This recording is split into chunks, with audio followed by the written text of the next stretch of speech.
upper extremities of your body, you do the opposite because you're working towards your heart. And it helps with your blood flow. It helps like open up the capillaries. It does so much like for your pores, all of that. And gets rid of all the dead skin that you naturally should shed, that we do shed, but it just intensifies it a lot faster. The dry body brush. And they have these nodes in it, so it doesn't, I mean, it's a little uncomfortable, but you get used to it and you actually start to like it. You start to like the pain. Do you exfoliate with like gloves, like those rough exfoliating gloves? No, because this dry body brush does it all for me. Really? I swear by it. I promise I don't drink children's blood. You what? Somebody accused me the other day that hasn't seen me in 10 years of being a vampire.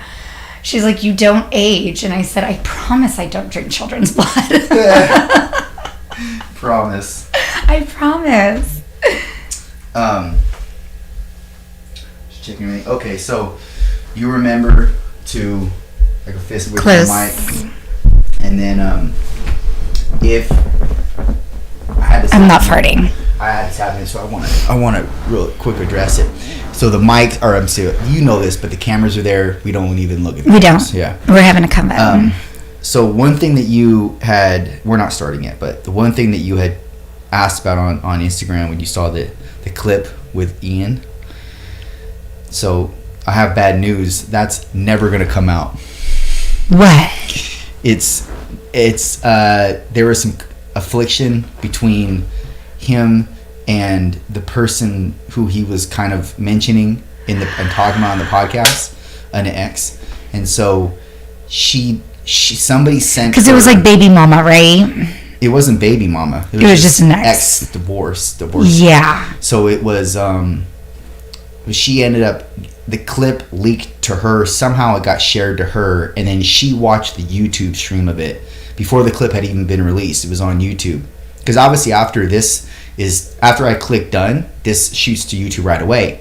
So anybody that, even though I don't post a podcast on Apple or Spotify, it goes out to YouTube.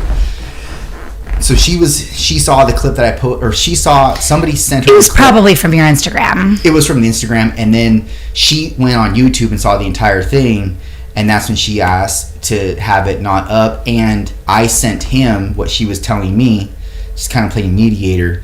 And he's like, look, man, I don't want to deal with anything. So it's rather just best to just not post it. And it's shitty because there was like 2 hours, 15 minutes of content there that would have been good to listen to because it was a good. Could you not have edited it and like cut and chopped? It was like pretty much the entire thing would have been edited down. And it would have been like a 30-minute conversation. Which you still could maybe do. Yeah. Future. Yeah. Just think about it for the future. But it's like you have your editing guy, right? Who's still doing the work? Yeah. But it would be like. It's hard because there's pieces in there that are kind of sprinkled in that are about her, and it's just fucking. They're only like the very end is really where we talk about him and his music shit. Yeah, you know, but everything else leading up into that is all about what he's been through. You know what's cool about YouTube now is they have their shorts. If you put it in vertical format, that are intended for shorts, and you can continue to do that on your stories. In your Insta and on Facebook, and only feature that like towards the end where he's getting into his fitnessy sort of stuff. Because Dean, Andy's the guy from Nevada, Dean's the brother man from here, right? Yeah. So you could Dean? That's who you said, right? Dean or Andy? Andy's from Ian. Ian, pardon me. Ian, yes. Oh, yeah, and I know his whole story. British Ian. Yes, he's a good friend of mine. Yeah. So I thought you said Dean, and I was thinking back to something. Ian. Yeah, Ian's the one we can't put on. Yeah, that's sad. Because he's traumatized from what he went through when going through the divorce and everything like that. That is a big deal. My heart breaks for him. We're going to try and go to a movie in the upcoming week or so. Because I just went to go watch the new Top Gun movie by myself.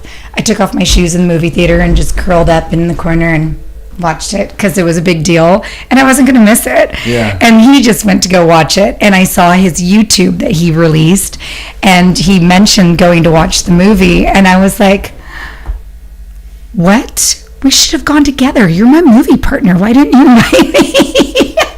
So he's like, well, let's go catch a flick, because it's just a good release for him, and he doesn't get enough time out there, and he's been through a traumatic ordeal with getting his citizenship. That was a huge thing for him, and I know what he went through with his relationship was big. Yeah. So, friends got to be there for friends. Yeah. That's a bummer. Yeah, I get, and people deal with things differently, I guess, but People need to heal. yeah, time heals. I don't even know about time. I time think it's about definitely- effort. Yeah, but time, you can display and put forth effort into something. It doesn't mean that it's going to automatically circumvent your situation, Yeah. For, at least for purposes of relationships. And that's just something that's anecdotal. Like, I don't know that, I can't blanket statement that across the board of all human beings, because everybody deals with things differently. But for me, it's always been a time thing. Like, and I even mentioned that in the podcast with him. I say it's like 2 years. 2 years, if it's a serious relationship, regardless of how long I've been with the person, if it's 9 months or a year and a half, 2 years seems to be like the breaking or Deciding the factor. Band-Aid, Yeah. like how long I have to leave the band and all for, and about 2 years. But I mean, that's just what I agree with that. I think 2 years. That's what it took for me. Is it about that? Yeah, it did. After my last serious relationship, it was 2 years. Yeah. And it's crazy because you could not be with the person for 2 years. But because you're so invested and you have built so much credibility in you and that person's relationship, 2 years, even if you haven't been for 2 years, it's like, it seems like that's You could be together for 2 months and still take 2 years to get over somebody. Yeah, that's a tough one, because that means they really penetrated you. Yeah. For two Well, I think months. it also depends on the toxicity that you endured prior to that relationship and how much time that you actually spent healing before you jumped into something else. Yeah. And let me know when we're going to start.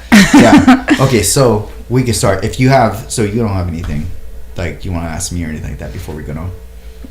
You do you. I'm just here, and I'm gracious to be here. Oh, I'm gracious for you to be here. So, Am I the second repeat female?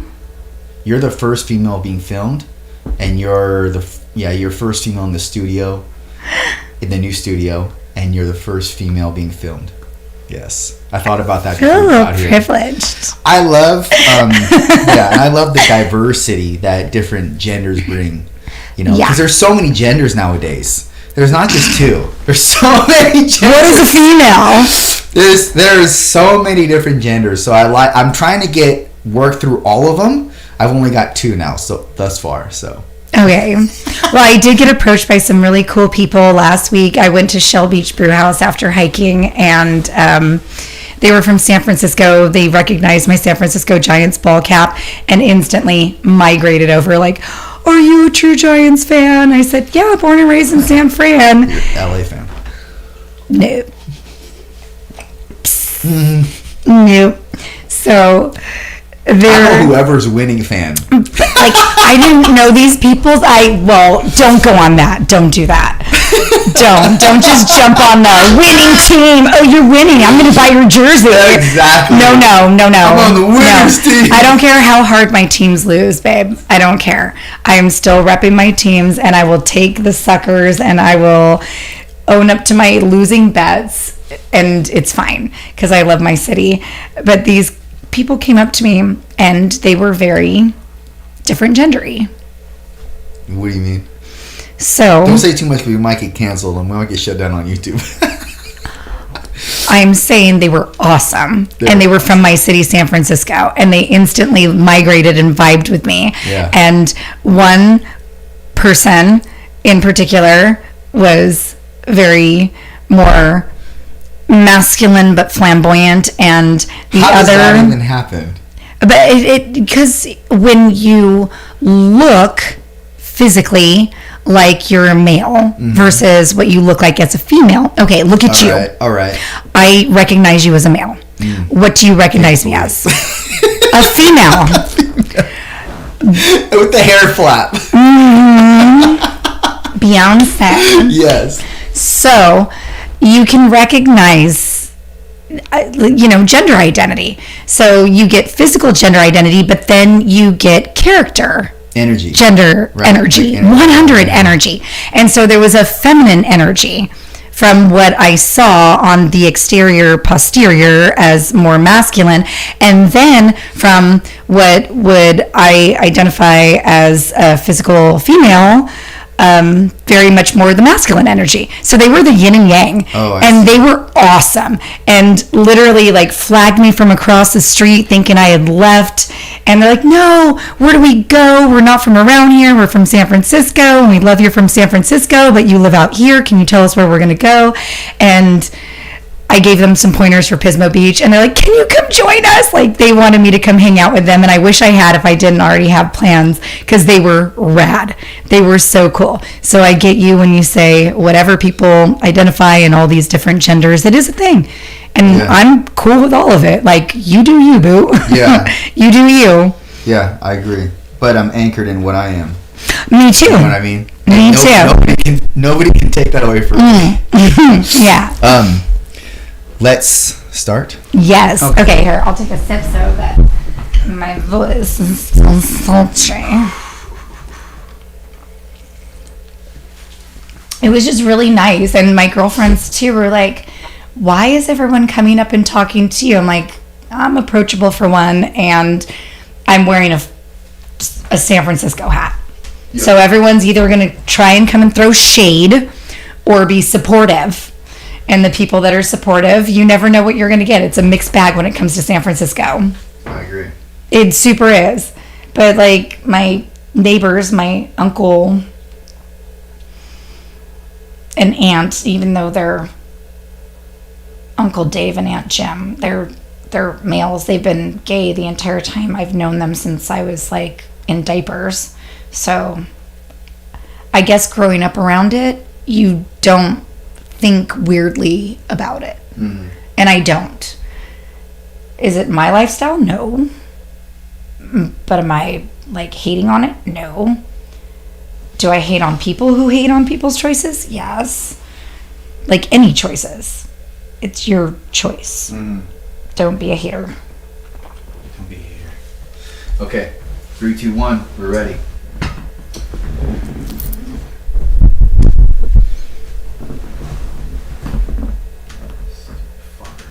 As long as this seat stops making me sound like I'm farting. Mm. But they're very comfy. These are nice. Okay, 3, 2. Oh my god. Motherfucker. Motherfucker, dude. Alright, I'm gonna have to edit that. It's not allowing me to play the intro and then you. Mm. So it's gonna I'm gonna start recording. And then I'm going to have to bring you in without the intro music and have to splice it. I'll have to have Ramon splice it later. So you do it. Fuck.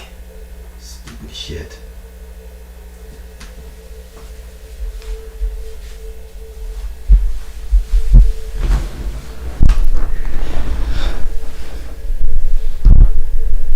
What's up, guys, and welcome to Straight From The Chest podcast. My name is Justin Groth, and I'm your host on this personal development and growth podcast. Listen, if you're new to the show, I just want to take this time and I want to welcome you. Thank you for being here, and if you're a continued listener and supporter of the podcast, and this is your second, 50th, or 250th time tuning back in, I just want to thank you for your continued support. It does mean a lot to me, the fact that you're spending your time and energy, and you could be doing anything, so I really, really appreciate you. And look, if this is a podcast you believe valuable and you think that others can value from it, please do not hesitate to share it on your and any platform you have, Instagram, Twitter, Facebook, whatever. Link the podcast if it's on Instagram at me at Justin Craig Roth, and I'll re-mention you in my stories, obviously.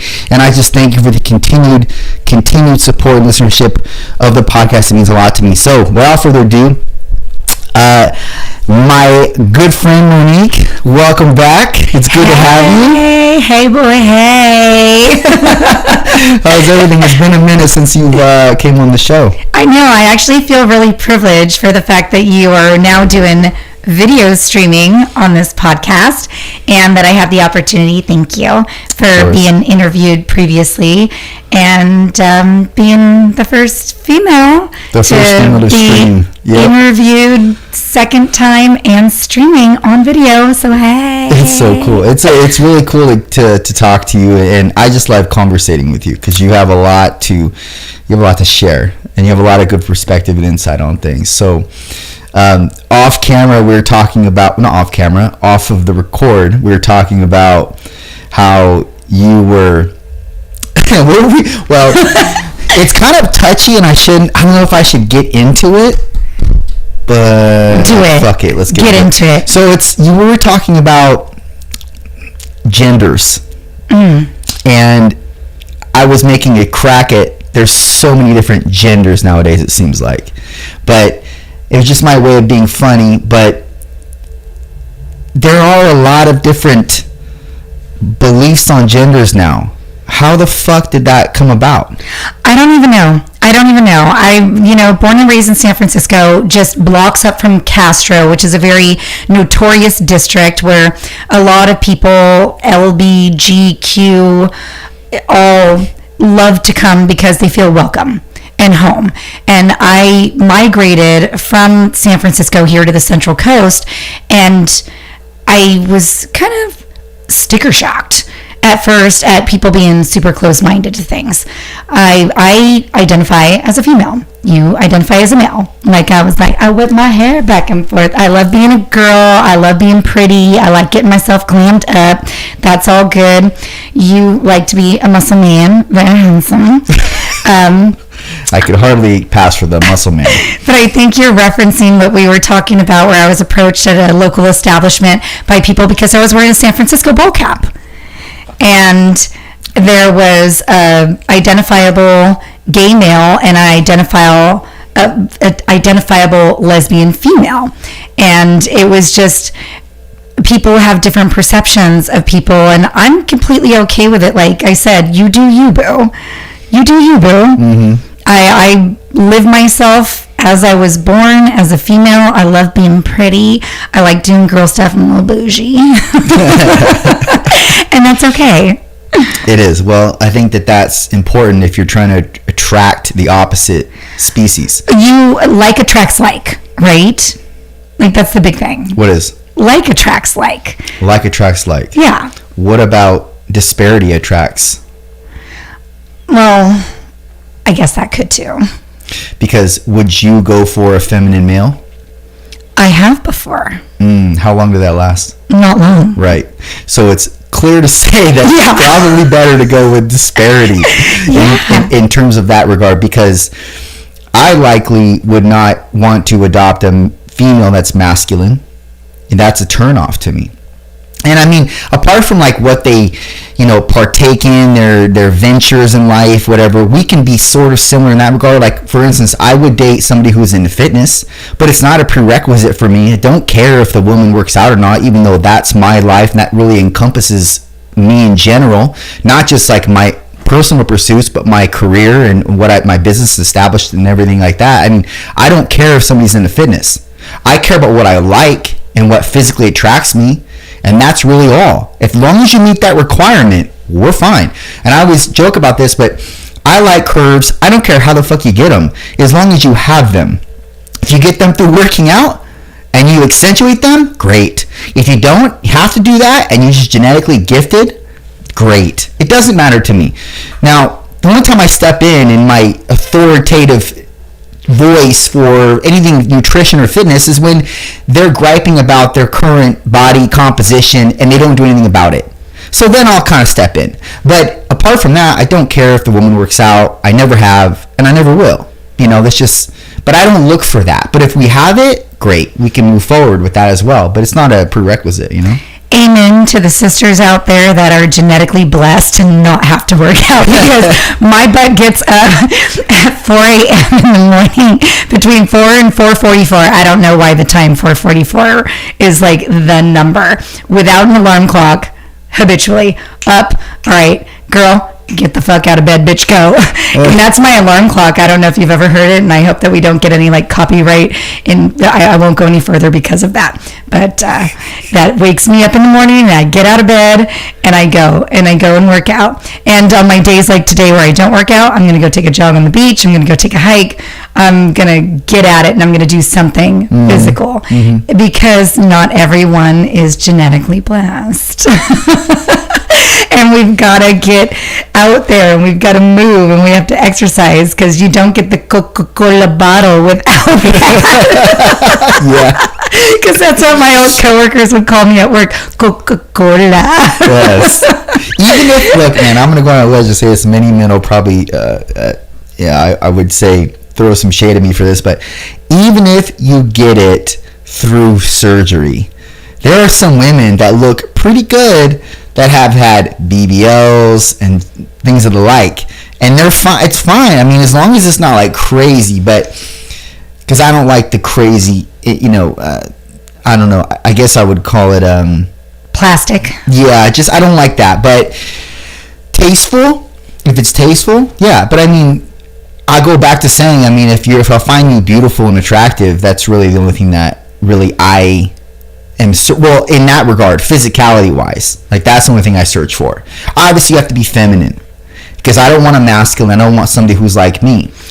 That's important because I think most men think of that, but at the same time, there are those outliers that exist that they like to be dominated by the female presence. Maybe their mother was like that, and that's what they're used to.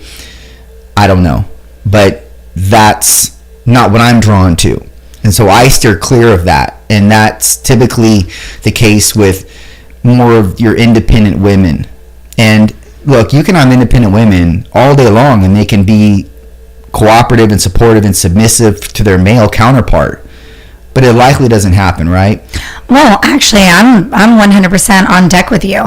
I listen to other podcasts. There's a really good one with Matthew Hussey, Love Life podcast. Yeah, I'm kind of a dork. So I listen to these things, and they talk a lot exactly about what you're talking about when it comes to the feminine and the masculine, and where it's like what you're saying. Men are attracted to a woman who's a woman, and they don't want somebody to be like, I think it's more like up and coming in these days to be like, oh, I'm a boss. She got this. Like, yes, you can have it, and not to say that you need to go home and be subservient, but it is nice to have a woman be soft and be feminine and say, I baked you some cookies, and I can go and own my day, which in my personal perspective is attractive to a man. You can correct me if I'm wrong. Like, it's nice to see a woman that handles her own stuff, but then comes home and says, baby, I had a hard day. And can I just have you hold me? And then be home and be the woman. Like, I think that's really comforting and nice. And I don't know, maybe I just grew up in an era where I watched too much Brady Bunch, and I watched too many of these cool sitcoms where it was these sweet families which had that dynamic, which I feel like we veered from in some regard these days. And that is kind of lacking, in my personal opinion. We need a little more of like the husband, wife, male, female, like give a little more balance perspective. Like, I love it, for instance, when I would, okay, perfect example, needed to put oil in my car. Oil light, bling, bling, indicator comes on, and I pop up my hood. I go buy oil, pop up my hood, and I'm putting oil in my car. A gentleman, I don't even know, comes up and says, let me do that for you. You're dressed really nice, because aside from right now, you probably can't see, but I'm in bare feet because Justin likes to keep his house really clean, and I took my shoes off at the door. But I was wearing really like fancy like heels, like station stilettos, because that's my jam. I'm Moe in heels. And I was Moe in heels at the moment. And this guy just like superhero comes in and wants to be the knight in shining armor, so to speak, and was like, let me put this oil in your car so that you don't get dirty. That is amazing. Okay. That is like, that for me, that's amazing. I think it is too. And I think that's what men are bred to do. We're hardwired to think about protecting the woman and also taking care of the woman in that regard, doing things for them that are of the masculine archetype, or dynamic rather. So, okay, so here's a question for you. Do you think that there was a motive behind that gentleman? That is a very good question. No, he could have been my grandpa. Okay, so if there was a motive, you're alluding to the fact that he's older. Yes. Okay. I don't think he looked at it as a, let me try and get her number sort of way, if that's where you're going with that questioning. Yeah. It was more like I could see her as my granddaughter and she needs help sort of way. Not. I agree with that. I think that's definitely... However, had it been somebody maybe of a younger generation, I would look at it like, oh, he's trying to lead into something more. But if he was, he would have asked for my number. Yeah, 100%. And you're right. Because he can compartmentalize the different female age bracket, like in terms of the age. Like he knows, okay, I have like you said, if he was your grandpa, he probably has grandchildren that are your age, and he feels an empathy towards that specific age range. And so for women, and so he knows his heyday is gone, and even though he has the hardwiring still in him to procreate, maybe, I don't know how old he was, but I mean, it's likely still there to some degree. He was still looking at you through the lenses of like his grandchild and how he would help them, and so he wanted to extend the same, olive branch to you. So I totally understand that. However, if it were like you're saying, if it were a younger gentleman, 100% of the time, 100, it is to not just get numbers, but it's to have sex. That's what it is. I shouldn't say 100% because there are outliers. 99.9% of the time it's to do that. That's the motive behind it. Us as human beings, we always predicate anything we do off of a motive, even if it's posting a picture. There's a motive behind it. What's the motive? There's always a motive, okay? Whether it's to get likes, comments, whether it's to showcase who you are, whether it's to, I don't know, promote what you're wearing or what you look like in that current moment, whatever. Like, there's always a motive. That's how we operate. It's not, I guess the person isn't to blame. It's the brain and how the brain operates. It's that anything that we do has to have motive behind it for the possibility of reward to take place. Because us as humans, we love reward and we're driven by reward. So if the motive to post a picture is, I want to get praise, comments, acceptance, etc., well then, that's the motive behind it. Even if you're posting a picture of your dog, right? Like, I've been guilty of this. Posting a picture of my dog, what motive do I have to do that? Like, other than to show you that I have a dog. But maybe perhaps in the moment, I want to conversate with somebody. So I'm extending that olive branch, so to speak, out there, because in the possible pretense that it might invoke a conversation with somebody. Everybody is like that. I'm not exempt from this. So, but I also don't post pictures with my shirt off, pictures of a tank top, at least anymore. And that's sort of an evolutionary process that's taken place. I never been one to do that at all. You never have. But it's like, I know there are some that exist out there of me, but it's very, very rare, and it's definitely not current day or has been for the last, I don't know, probably 4 or 5 years. So that's an evolutionary thing. But if you're posting something or you're doing something, whether it be a hike, you're going on hikes, you're doing you're eating a certain food or whatever, there's always a motive behind this shit, man. Absolutely. I mean, I do.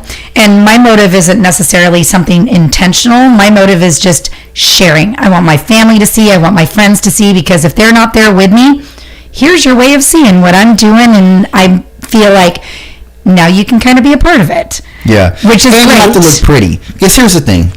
You're not going to post a picture if you don't look pretty in it. Actually, I do. And I am a rare one. And you can ask every single one of my friends, Justin. And I am blasting this.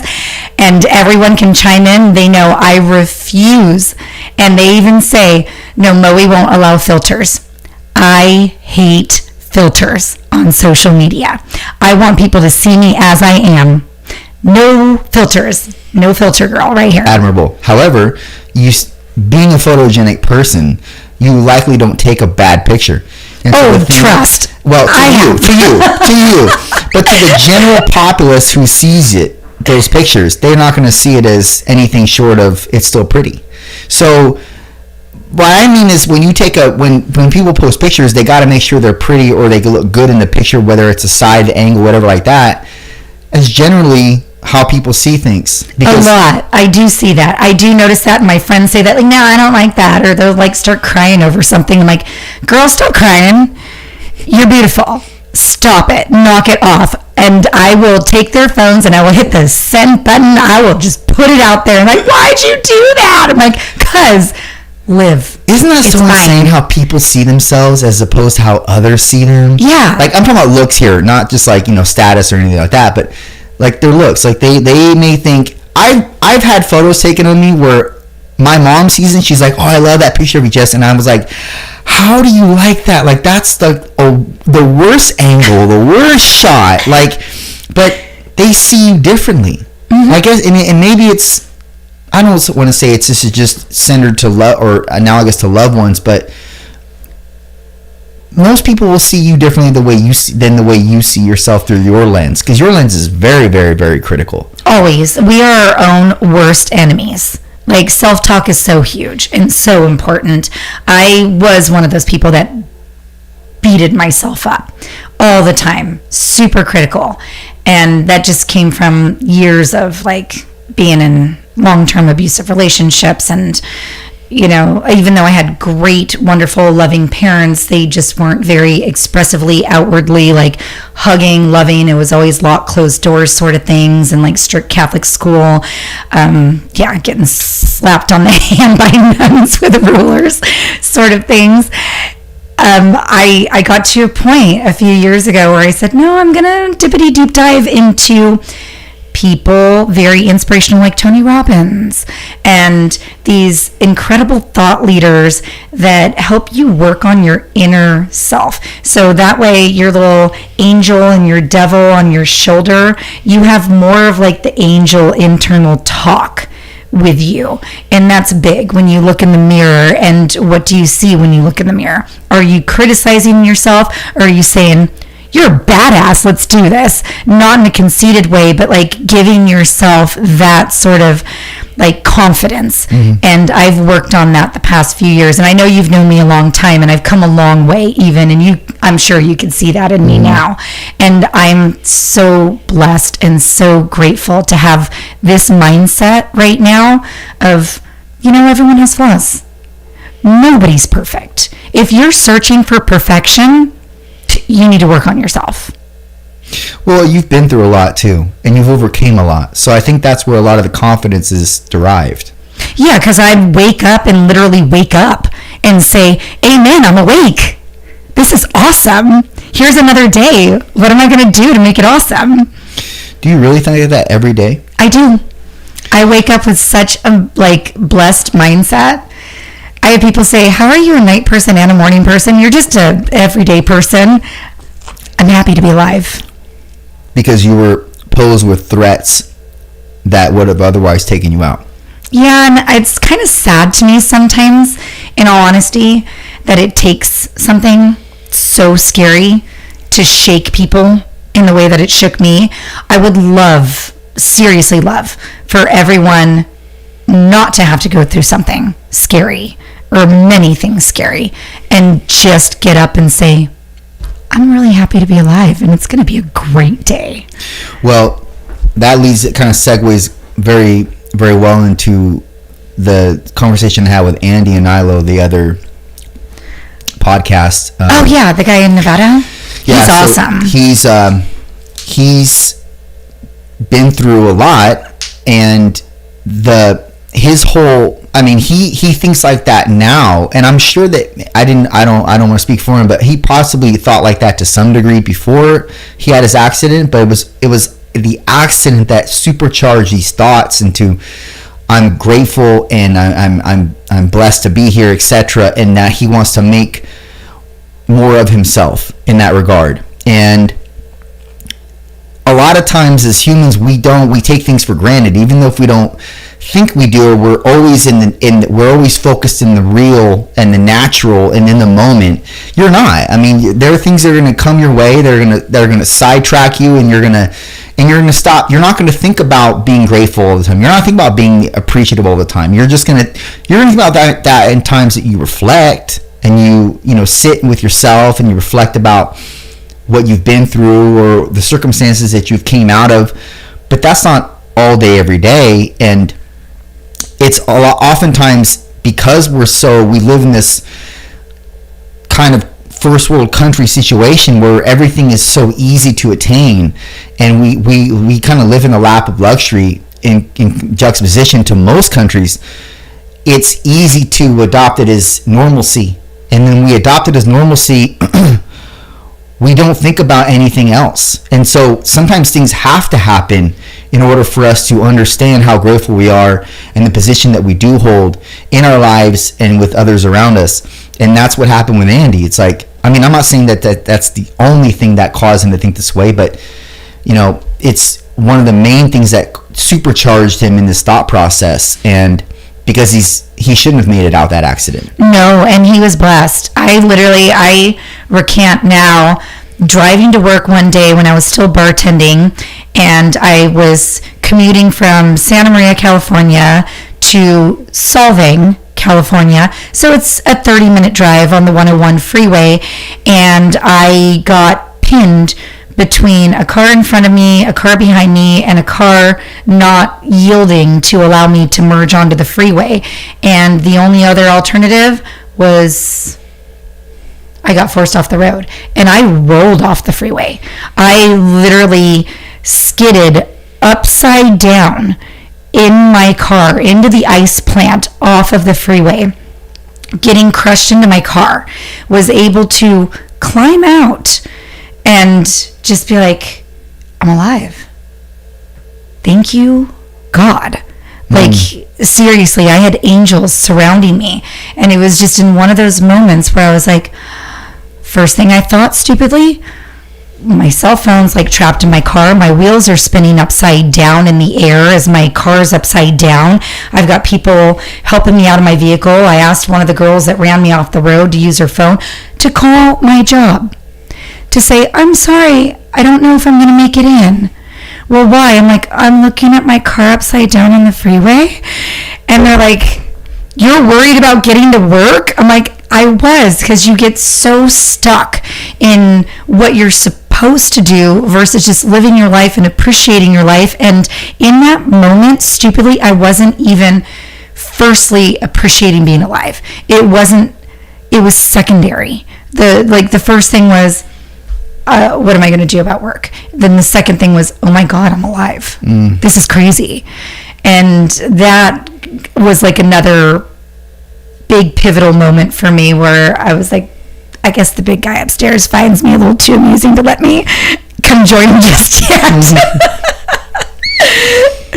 How did that impact the rest of your life moving forward?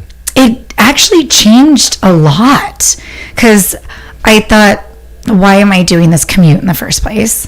Why am I just sticking to, I was bartending, and I ended up still bartending at a couple bars, but it opened me up to the possibility of just doing anything I wanted to. And that's the nice thing. When you wake up and you're happy to be alive, you realize you're limitless. And I know that now. I'm limitless. I could do anything I want to do. I'm currently in real estate right now, and yay, I'm licensed. Hey. Congratulations. Excited. Thank you. So you can pivot at any time.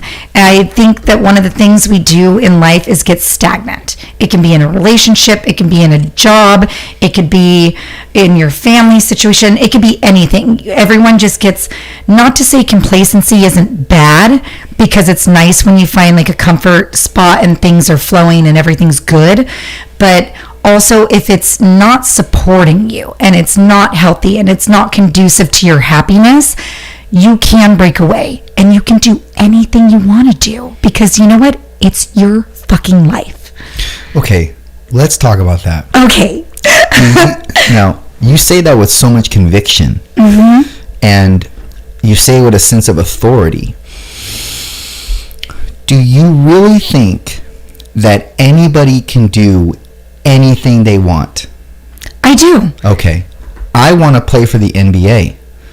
Do you think that with all of the practice at this age right now and my ability to not play basketball well, provided I am practicing every day, 8 hours a day, if that's even a real thing, do you think that I could get signed to the NBA? I can actually tell you in all honesty, no, because the cutoff is age 24 and I know how old you are. Okay. So it's But if somebody were under the age of 24, you could. And there's a really great movie that Adam Sandler just did based off of a true story. What's it called?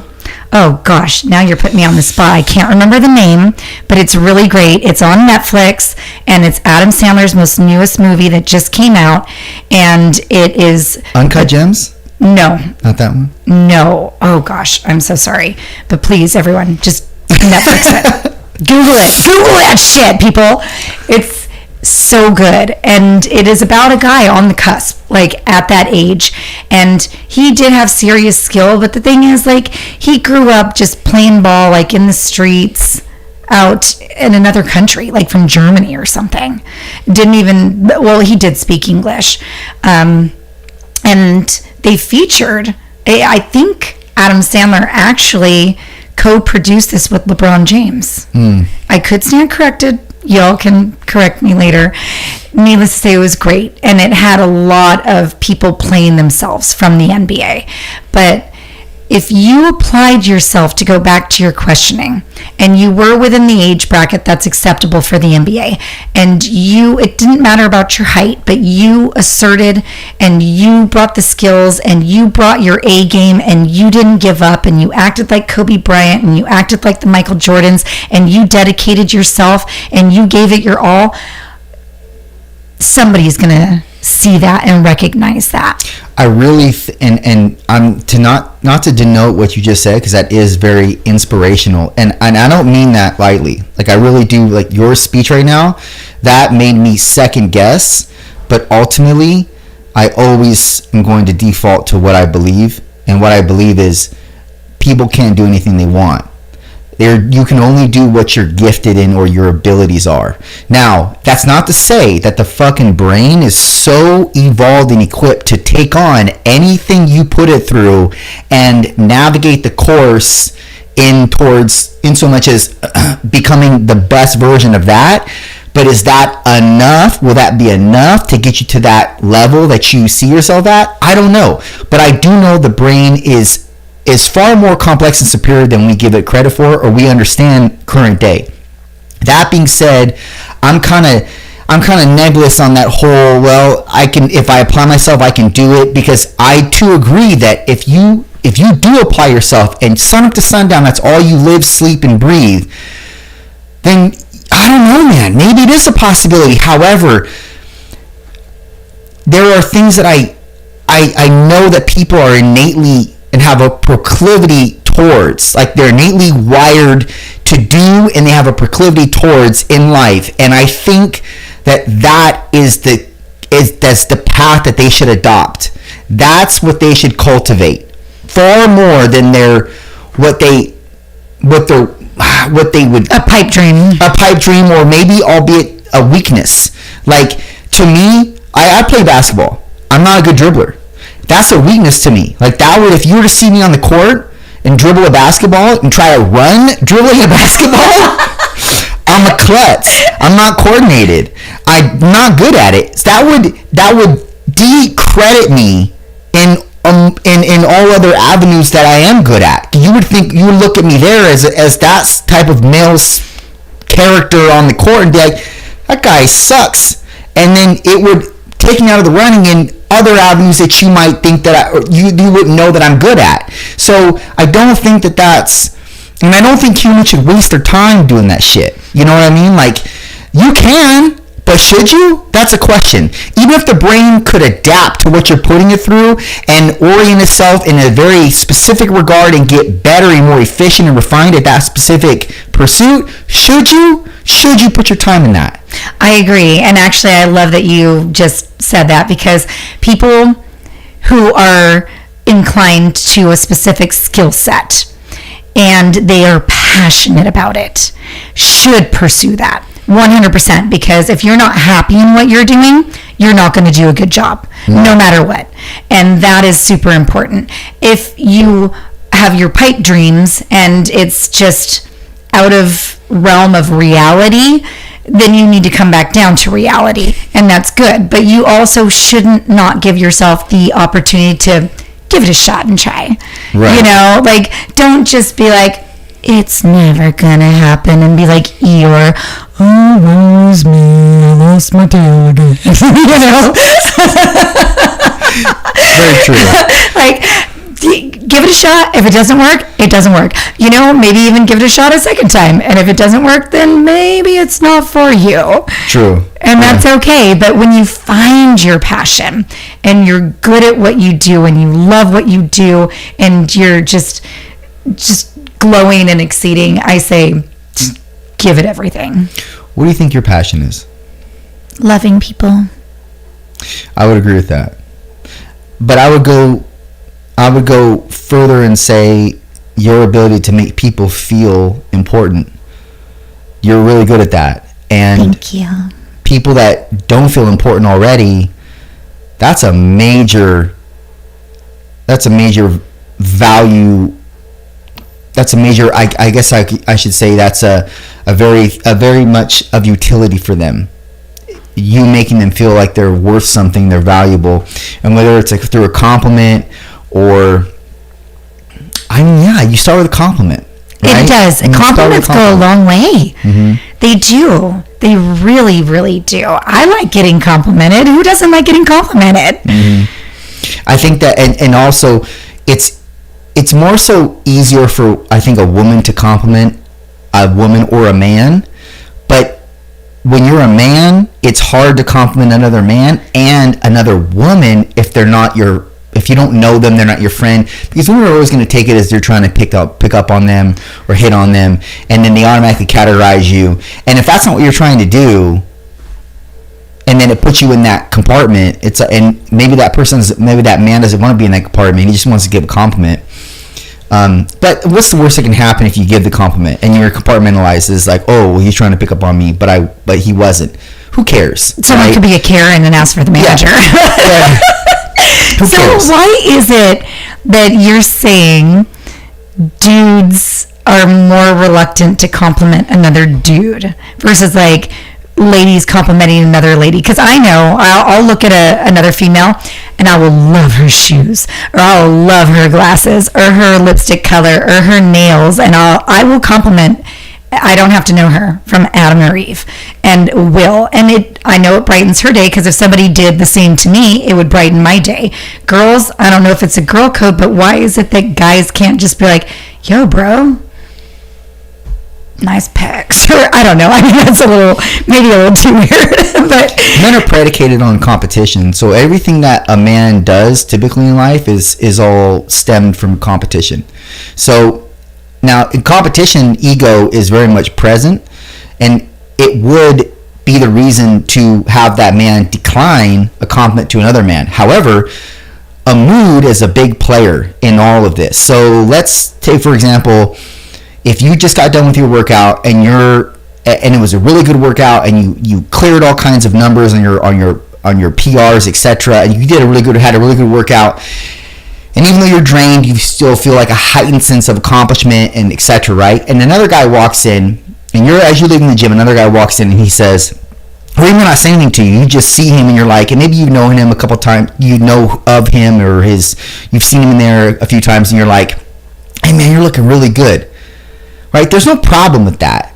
And that's based on that mood that gentleman was in. It's probably the thing that gave him the impetus to even say anything in the first place, because realistically, we're not givers of compliments, men. We don't really freely give compliments. It's not to say that we shouldn't. I'm just saying that we typically don't look at it like that. We don't look at our worth or what we're or the value in compliments to other men, at least. Like in need of acceptance. Right. Because if anything, we're the ones that tell the men, hey, you need to shape up, dude. Or you're fat, you need to get in shape. Like, this is something that men will most likely dispense with, whereas you won't hear that from a woman typically. You won't hear that from, or even a woman to another woman. You're not going to tell a woman she's fat, right? So, look, I mean, it's not to say that compliments aren't valid and they shouldn't be dispensed with. They should. They should be freely distributed, but that's just not how men operate, because we're typically in a competitive zone. It doesn't matter what it is. We're typically competing.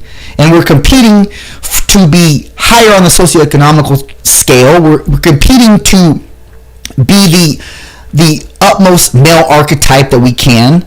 I mean, that's all these things are predicated on competition. So it doesn't mean that we shouldn't, like I said, give compliments, but when we do, we sort of take a subjugated position, and it's dependent on the compliment. But sometimes, see, I say that on the other end of my mouth, I'm going to say, I feel good when I give a compliment to a man. I almost feel like I am a level above when I give the compliment to a man, because it solidifies my standard, or solidifies my position as a male. Like, you can't move me, so much so that I'll give you this compliment and I still stay in the same position. Let me give you an example. If I'm talking to a female and she shows me a picture of this man she's talking to and he's good looking, I'll say, oh, he's a handsome male. Like, that doesn't have, I'm not saying he's handsome, like, oh, I don't think I am, I want to give you, I want to say, I'm a confident male, and that's the reason why I'm distributing with that piece of I'm vocalizing that. So I guess I'm talking on both sides of my fucking mouth right now, because I think that you can give compliments and still stay, have your stance as a male. But I think that also most males don't compliment because they don't want to give the off tense that they're submissive. Gotcha. See, and that goes back to like your feminine males versus masculine females sort of thing, and the traits that predominantly are present. Right. And I know it's just like, it's like lion status over there. So I will say this: men will think to themselves 9 times out of 10 before they dispense with a compliment, whereas women, it's just like it's verbal diarrhea, like automatically. Like, you're just like, yes, like, where'd you get your purse? Mm-hmm. Before you even think it, you're just like, what? Right. Give me. Men think twice before they say something, even if it's something that seemingly is very general. They'll think twice before they say it to another man. I think it's just good for people to know, like in relationships in general, the way that women think versus the way a man thinks. They're very different. Very different. I've been reading books. I've immersed myself in podcasts because I'm trying to wrap my head around you men. Well, and that's really honorable that you even do that, because I want to. And are you trying to attract a man? I'm trying to understand so I can be the best partner for somebody that I can possibly be, and I think that's important, and I don't think enough people do that. Right. On both ends of the spectrum. Absolutely. But men know that they have to know how women operate in order to recruit the female. A female just has to really look pretty to attract the man, and then once they get the date, then they have to showcase the elements of being supportive, submissive, cooperative, feminine, etc., nurturing, because obviously we look to you as somebody who can take care of our children and our household, right? As long as we provide and we protect, because those are the main character traits that you look for. You look for safety, refuge, protection, provision. Okay. 100. Like, security, feeling safe with somebody is of absolute essence, essential. Mm-hmm. It is. And yeah, I don't care if it's man, woman, woman, woman, man, man. Like, whoever your partner is, you want to feel safe with someone. That is big. And if you can do all the things to get to a comfort level where you feel safe with someone, I think it's important. I also think it's important to, like I mentioned, do a little research. And do a lot of research. Do a lot. Yeah, not just a little, a lot. I dippity deep dive. Like, my podcasts are in my ear every morning while I'm at the gym, and I'm just like racking my brain with this stuff and just taking it all in, saying, how am I going to be a better person? How am I going to be receptive? How am I going to help be more understanding? Because people are different. We are all very different, but male brain, female brain. Mm-hmm. I wanna know more. Like I said, that's honorable and it's admirable, because most females just exist. They'll just exist and they'll say, well, you take me as I am. Well, that's absurd, because I know that for me to attract you, I have to meet certain requirements, right? I have to be a provisionary. I have to protect. I have to obviously promote a certain type of lifestyle status. I have to promote a certain type of bravado, or else you're not going to be attracted to me. Exactly. And girls are just like, oh, I'll just go spread my legs. Like, no, it's not that. You've got to be like you said, you've got to show that you're nurturing, that you're providing, that you could be motherly. It's not just about the childbearing hips and the Coca-Cola bottle. It helps. However, it has to be more. It really has to be a lot more. It's got to be an understanding. Like, hey, you came home. You had a hard day. Let me rub your shoulders. You might not want to talk about it, and you don't have to talk about it. I'll just be here for you. Mm-hmm. And maybe if you just need me to not be here at the moment, I can just not be here. That's fine too. Right, because that's giving a man peace. Mm-hmm. And that's what men search. Men are so stupid simple. No, it's amazing. Like, you can lay with a man, well, not you in particular, but like, say I'm laying with a man and, maybe I'll have an intimate moment and be like, what are you thinking about right now? And the man will be like, fucking nothing. And it's literally nothing. Nothing. Like, nothing at all. Out of nothing at all.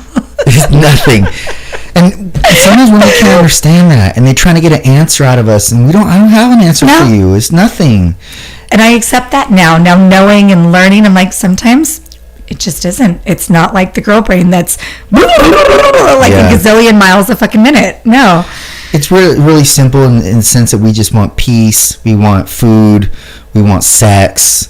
Just to be loved. It's very primitive. Very primitive. We're very, very much mammalian in that regard.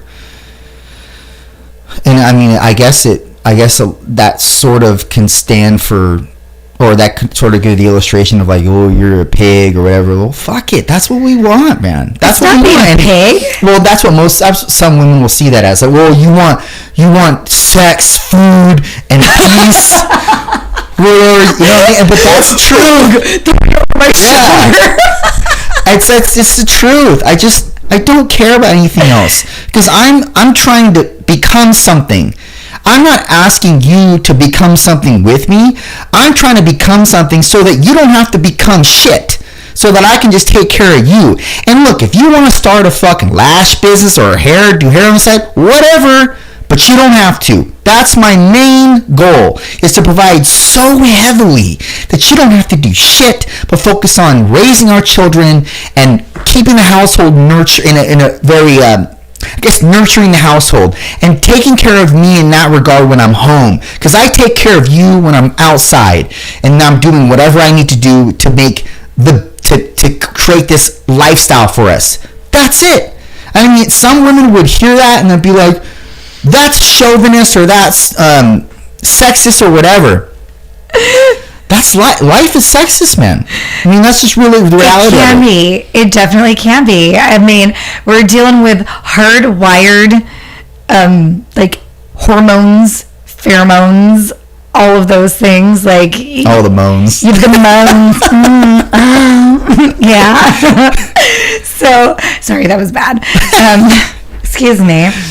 It is like actual neurological chemistry. Like within your body, people are hardwired certain ways, and you've got your dopamine and all of that stuff. So yeah, no, it is definitely a thing. I just know I'm working on understanding more of everyone and everything, because I don't want to be closed-minded, and what I can do to just be a better person and be understanding, be the best I can for people. Do you think that you absorb so much you lose yourself in the process in terms of the way you naturally think? Not at all. Good. I find myself in nature, and that is a huge thing for me. I have to take my time. As you know, like I go out hiking, I go out kayaking, I want to be out on the ocean. I take myself to the beach after work. I go take my jogs or my walks. Like, it is important for me to have my time to make sure I stay centered. And I don't think enough people give themselves that intermission.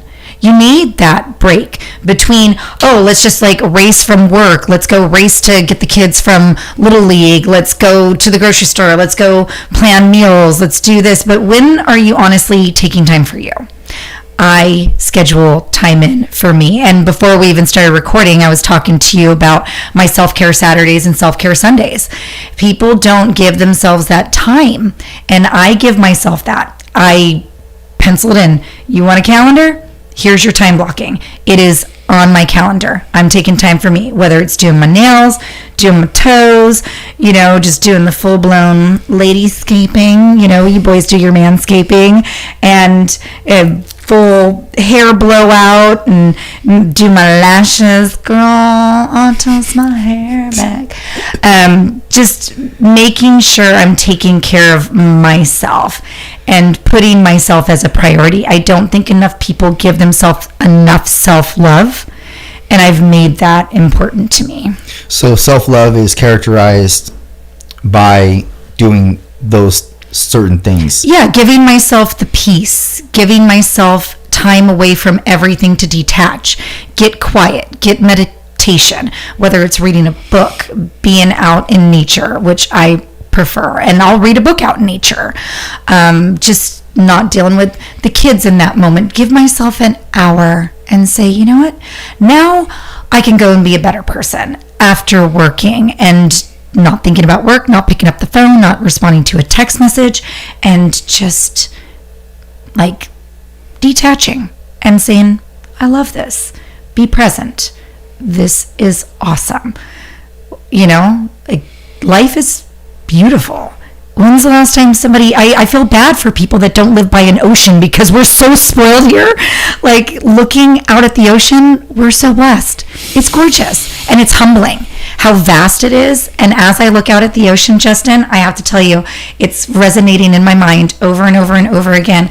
I'm like, this is just like so vast, and I am so minuscule in the greater scheme of life.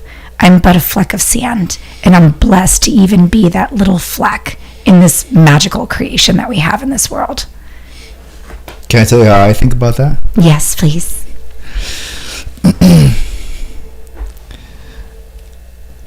When I look out into the ocean, bring it. and I look out into, if I'm hiking or something, which is never, but if I ever have hiked,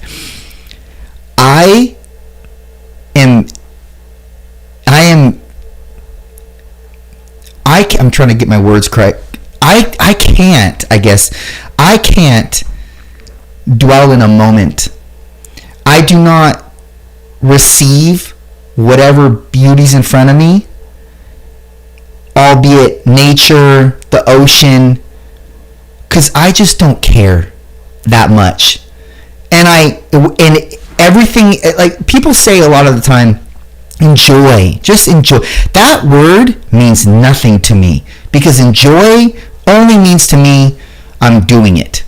I'm just doing it. I'm not enjoying. Is something that you would, I guess, in the way that I'm wired in my head, I don't understand enjoy. I don't understand relax. I don't know what that means. I can't just relax. I'm just present. And I'm present not doing shit. And I guess if that's relaxation, that's relaxation. Enjoy food, whatever. I'm not the person that just tries to understand when the food hits my palate what all the flavors are. I just fucking eat. And really when it's looking out in the ocean, like you made that very beautiful illustration of the ocean. I don't look at myself as a peon in this regard, although I am a peon in terms of the life itself. I just look at the ocean as, that's the ocean. Whatever. I don't care. I don't care if the day is beautiful or not. I don't even look at a day being beautiful. I just look at it being it's sunny or it's rainy or it's cold or it's overcast, whatever. It just is. That's all. It just is.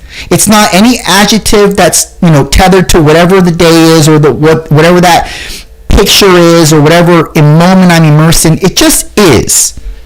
And I guess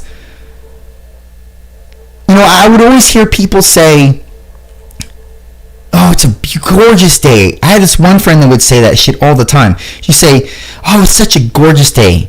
And I hated that because I just don't understand how you could what do you mean gorgeous? It's just a day.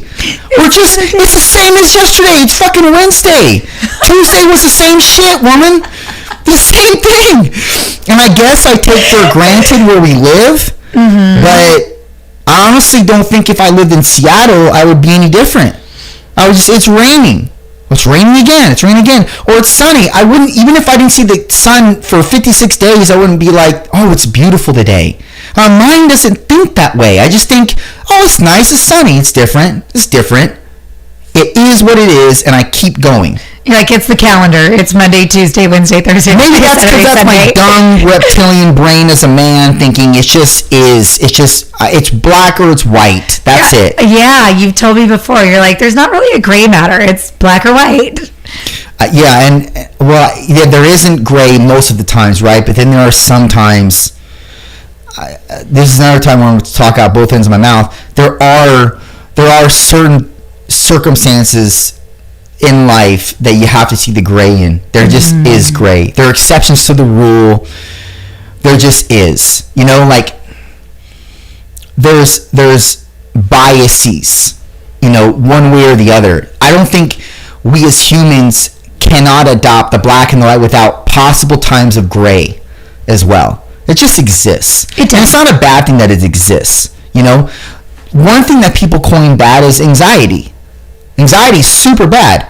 I would argue that anxiety can be a good thing sometimes. Sometimes it can be a good thing, and sometimes it's necessary. Because if you don't have levels, you should be anxious about certain things that fucking matter in life, and certain things that are valuable in your life. You should be a little bit anxious over them. I would argue that if you're not anxious over those little valuable, important things, then there's something wrong with you. You need to have some level of anxiety based on things that are important and valuable in your life, because those things that are valuable and important, they're scarce. There's a reason why things are valuable. It's because they're scarce.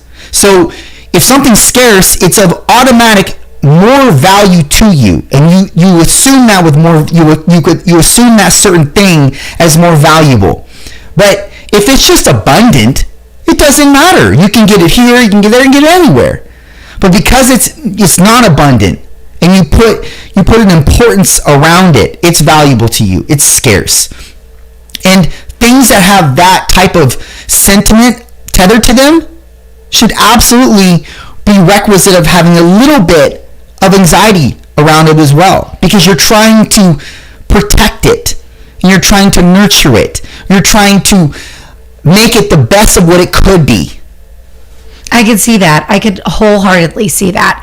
I like the way that you just wrap that all around, because anxiety, I think, has such a negative connotation attached to it these days, and so heavily medicated as well. I know I suffer from anxiety and like insomnia because of the anxiety, but strapped to a ticking time bomb right now, like not anxiety but heart condition. But with my heart condition, it gives me the sense of anxiety.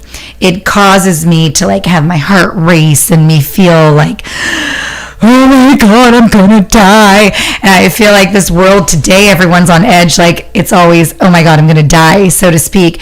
But when it comes to things of importance and scarcity, like you just mentioned, it does put more value to things. And you do then say, all right, well, let me kick into high gear and actually take care of this thing that is of higher value versus something that is well abundant. And in certain cases, it could be, let's not get anxiety over social media because you can just be on your phone every day throughout the day and TikToking and Instagramming and whatever you're going to do. And that's just so readily accessible versus something that you actually do value when someone is like, you know, I really need you right now. And it gives you the feels of the in between the white and the black and you're in the gray matter. Mm-hmm. Yeah, because things are important in life. Things are not all of life should just be, well, whatever it is whatever it is. Like, there are things that are very important and you put a precedence on, and that's on purpose. Like there's things that, like, I'm a firm believer in you should always be grading yourself. I'm always grading myself. And it's one thing that, yes, it leads to massive frustration and massive letdown at times, but I would rather be climbing the ladder and trip a few times or even scale down completely to have to work back up again that ladder than never climb the ladder at all. That's very important to me. So, yes, you're going to trip and you're going to fucking fall a little bit, but fuck, it's in juxtaposition to you not ever climbing the ladder and seeing where it could take you. Horrific. Amen. Horrific. So, look, when you grade yourself, it sucks. I grade myself on everything. I grade myself in conversations. I grade myself on how I'm doing in my business. I grade myself in my podcast. I grade myself right now in the conversations that I'm having with you and what words I choose to distribute, etc. Always grading myself, and it's a constant feedback. Good, bad, good, bad, good. And so if there are more bads than goods, I'm like, fuck. And I almost feel like I failed. But that's a good thing at times because only do I want to get better on those fails. I want to get better. But if I never ever encounter them, and if I never had started doing this little podcast here, and I never had started the fitness business, I never started a personal, I never started working out, go back, boom, boom, boom, boom, to just being a nothing burger and doing shit and just existing and thinking that something's going to materialize from just the existence of who I am is preposterous. Yeah. Ridiculous. So I do these things in an effort that something happens from them. And if nothing, well, I guess it was just enough, it was good enough to bleed time away with, but I'd rather try my hand at something, climb the ladder, than never, and fail in the process and trip or miss a step or whatever, than never climb at all, man. Amen. That's exactly it. Give it a try. You never know unless you try. And then just keep going and keep excelling and keep striving to just be a better person today than you were yesterday.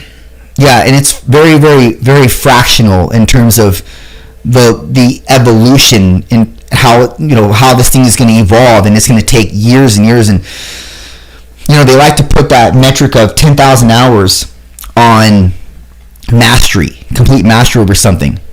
And I don't know if I 100% agree with that, because you can be 10,000 hours into something and just operating in the way that you operated at hour 50 or hour 1 through 50. So you never really evolve throughout the process. At 10,000 hours, you have a lot of experience, okay, but can you really sit under the umbrella of self-mastery in that regard, in that particular venture that you put 10,000 hours into, when you never really leveled up in the process? Do you just naturally level up in the process with 10,000 hours of accrual? I don't know. I know that if I'm not continuously trying to be better and grading myself throughout the process of 1 hour to 10,000 hours, then I'm not going to become better. I need to continuously grade myself throughout the process in order for me to see, well, I'm not doing well over here. I need to make this better. I need to learn more about this. I need to put more of my time in this avenue, etc. But if I'm just doing, Does that really make me a master at 10,000 hours when I have those hours accrued? It makes you a robot. Right. And then you can't be better for anybody else around you. You have to continue to want to improve, to want to learn, to want to excel, because do you want to just be stagnant? Mm. Yeah, I mean, complacency, like I said, being complacent is good if you're happy, but then you're not living up to your full potential. And you can always learn more, do more, be more. Mm-hmm. Well, and that takes... You've done it. You've totally proven that with what you do it. Oh my gosh, look at what you've done. You've got this podcast now. You've got your whole fitness business. You have come a long way, like what you were just saying, and you should give yourself a pat on the back. Never until I've made it. And even then, I don't think I'll pat my back. Sometimes it's okay to have a day to say, I made it. You're doing great. Oh, well, I appreciate that. That day is not today. Not today. Maybe it'll come. Maybe it'll come.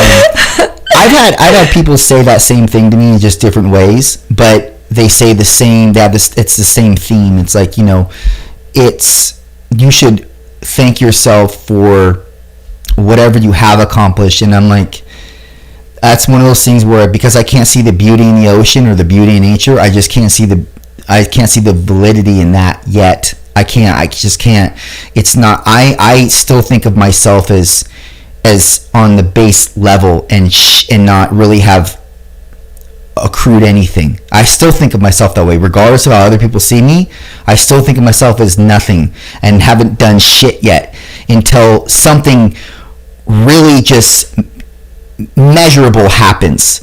I still think of myself as, and I don't say that, by the way, I don't say that to try to self-willingly subjugate my position to let you have empathy on me, etc. No, I really think that.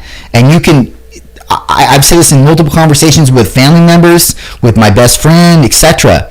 I still think of myself on that level, and until that something ridiculously when in preposterous measure, of something, a preposterous measure happens, then I might see it as something different or see myself as something different. But right now, absolutely not. And I think that's the hunger that I need to keep going. If I was to dabble in any kind of, I got another 1,000 followers, then I would become more comfortable and more complacent. But there's a reason why I don't look at metrics. There's a reason why I don't look at analytics. There's a reason why I don't pay attention to those things, because they don't ultimately have the final say at the end of the day. I do. And so, because I don't look at those things and I stay focused on a specific aim, and I don't let those things muck me up in the process, because they will, because I am an empath to some degree, I don't want to dispense, or rather receive those types of either accolades or critiques. Doesn't matter, because I want to just focus on the job at hand. And this is the job, or quote unquote the pursuit at hand. I can't get sidetracked, because if I do, I'm fucked. I'm still going to tell you should congratulate yourself. Of course you will, because you're a feminine woman. And that's what women do. That's what women do to their men, regardless if I'm your man or not, because I'm not, obviously, but that's what feminine women do. They support the men. Well, I support my friends in general, whether you're a man, woman, or whatever you decide. Maybe you're an ass clown. I don't care. I'll still support you. If I was an ass clown, I would hope that you would say, you're an ass clown. You need to straighten your life out, dude. Stop being an ass clown. Yes, that is not acceptable. You're not acceptable. Hey kids, want to see my butt puppet? No. I mean, there are things that are not acceptable to be as a human being. It's just not. Especially if you aspire to be anything of importance or leave a legacy behind, then no, it's not acceptable to be just anything. And you shouldn't, in that regard, pat yourself on the back. You don't deserve it yet. It's analogous to somebody that's 350 pounds coming to me to go into weight train and lose body fat. And they want to lose weight, body fat, want to build muscle, etc. And then they ask me when their cheat meal is going to be. It's like, motherfucker, you don't deserve a cheat meal. You've been cheating your entire life. Yeah, no more cheating. No more cheating. You're done. You've had so many years of cheating. So we are now on the journey of recomping what you've essentially created, which is this fucking mess. I have to now recomp you out of that fucking mess. So no, there are no cheat meals until you deserve one, which is, okay, you deserve one. You would better lose 100 pounds before you deserve your next cheat meal. Exactly. But I would argue by then they don't even want a cheat meal because they've reformed their mental space and the behaviors that associate themselves with producing shit that they don't even want to have a cheat meal because they think that at that point that might derail them. Good for you. Exactly. You've now established a better behavior, a new and more productive behavior to operate on, and now you're right, that would derail you possibly, especially if you have you have addictions or addictive properties rather, and they fall you back into that kind of that old precept of I need to get McDonald's again, I need to, and you go on a fucking binger. So we don't want that. So, but anyway, that's getting off topic. I'm just saying that people that have, I guess, ruined themselves to the point where they're so far behind what they could be in life, they do not deserve even any small little goals. Shouldn't deserve a pat on the back. You should keep going. Yeah, well, reward yourself with something that's supportive of your goals. Correct. Not something that debilitates you and makes you fall back into bad patterns of behavior. Yeah, just change the whole way of thinking and say, you know what? I'd rather go get a green juice. My favorite, if anybody wants to get me some, is Victoria's Secret from Vert Juice in Grover Beach. Shout out Vert. And needless to say, like, instead of the McDonald's sausage McMuffin with egg, you change. I know they are kind of tasty and greasy and gut balmy, but that's a no. No, we go for the Vert Juice, the Victoria's Secret green stuff versus the McDonald's. Yes. And then you look forward to those things. You start looking forward to the better, good, healthier options, and it doesn't even have to be limited to food, just lifestyle choices in general. Yeah, because what happens is you retrain your mind to think differently about foods, even if you've had kind of abusive type tendencies or thoughts with bad foods, and you retrain. I don't know how much factual evidence there to support this, but I believe that you retrain the gut microbiome to believe something different or to crave something different. So again, I don't know if that's factual or there's any evidence to support that, but I've learned that when I stop cheat meals and I just eat my regular foods all the time, and look, I haven't done that since competition days, but when I did do that, I realized that I wasn't craving anything, at least for a few weeks. Because then you get to a point where you're so depleted that your body just wants food in general, and you go into a different type of mindset. Now you're having to forcefully stave off your cravings because you have a certain goal in mind, and you need to complete and finish that goal. And that goal is to get super fucking shredded, if it's purposes of competition or a photo shoot or whatever. But if you adopt a lifestyle of specific way of eating that serves you and you don't have any cravings on and you adhere to easily, then, and there are approaches to nutrition that can absolutely give you that or be that remedy for you in terms of not craving anything. But finding that is tough, but it does exist. Like, I have meal prep company, shout out to MegaFit Meals, and I get 12 meals a week and they deliver them to me. It's on my doorstep, and it obviously voids me of having to meal prep or anything like that. And these meals are so tasty, but I know they're good for me. But they're so tasty that I don't really crave anything outside of it, except for when I get to my cheat meal on Sunday, Friday or Sunday. I'll typically do a cheat meal. And is that like all the Domino's pizza you want? It's like whatever the fuck. It's whatever I want. And it's a lot of it too. Like it's a pretty much a binger. It's a man's meal. It's a binger. I'm not gonna attenuate it anything that it's not, or any to any degree that's not. It definitely is a very much a binger, because it's sweets, it's salty, it's all the good stuff. But it's one meal, but it's a big meal. It's like spanning over like 3 hours. Do you not hurt the next day after doing that, though? Does your gut not just like scream at you and relegate you to the bathroom? No. You know what's funny is that everybody asks me that knows that I partake in this type of eating, like binger once a week. And I guess I've adapted to it so effectively that I wake up and I just feel it's like a food hangover. Okay. But I don't feel like I can't operate. And I don't feel like I don't want to get out of bed.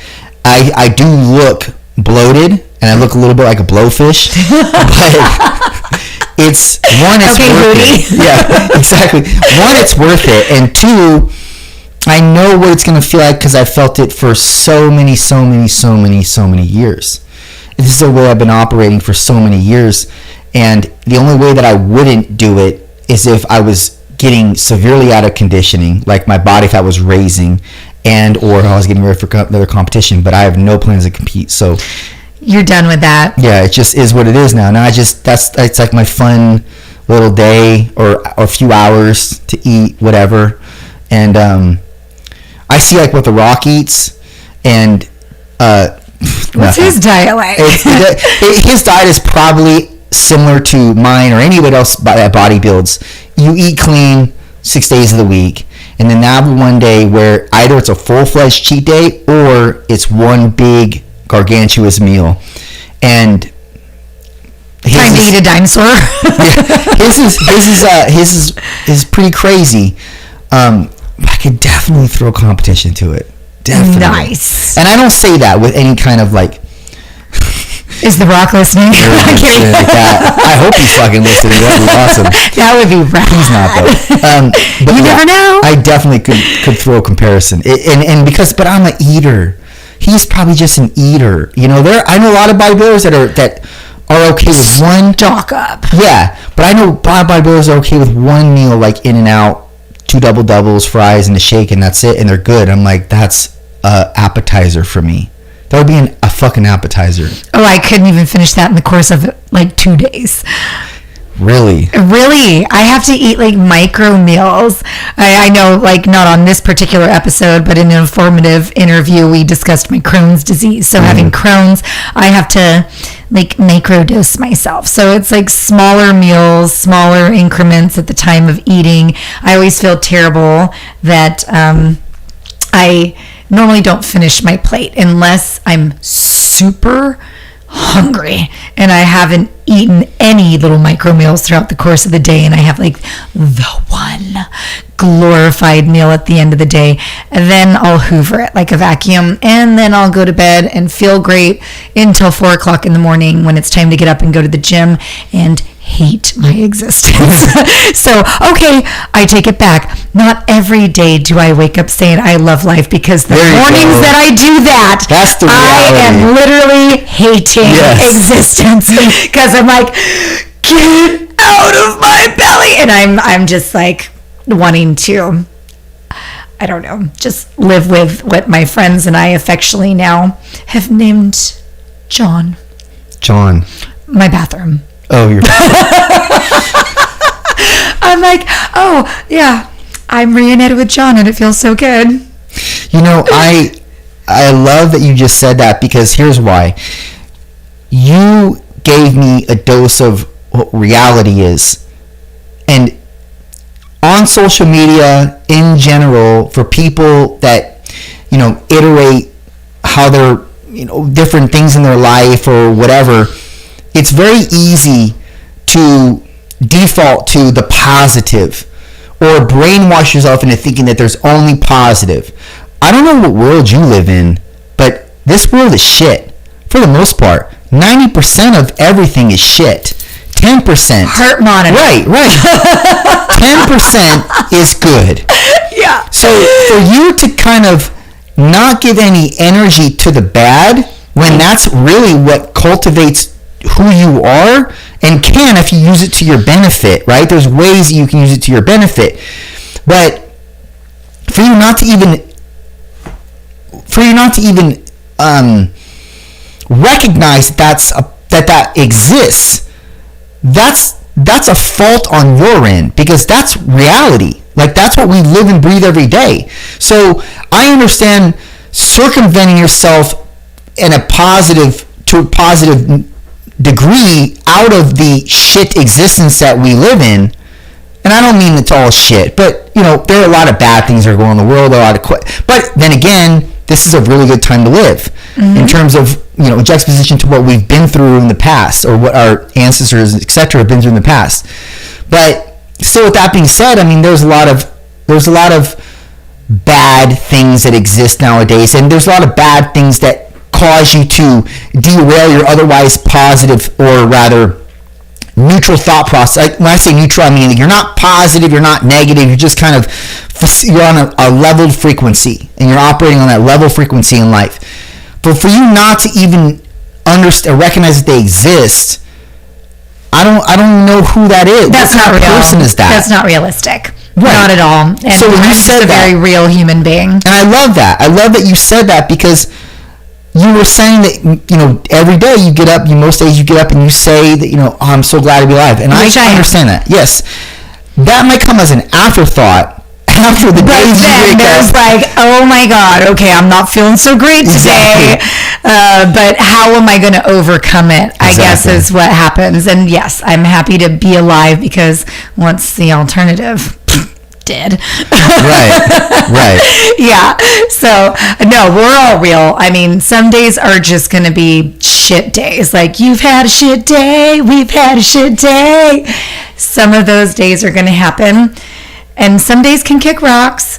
But for the most part, I can shake it off pretty quickly, because I'm just happy. I'm happy to have you as a friend. I'm happy to be here and blessed on your podcast. I'm happy to share any aspect of inspiration for people that might not be feeling like they can tough through it. If I can tough through it with a freaking heart halter on my chest and dealing with Crohn's disease and all sorts of crazy things, like, I know everyone can too. You can just do it. It's not always going to be gravy, baby, but just know it's okay to be human. We're all fucking human. Yeah. I don't understand the positive pretense, I guess I should say, to people that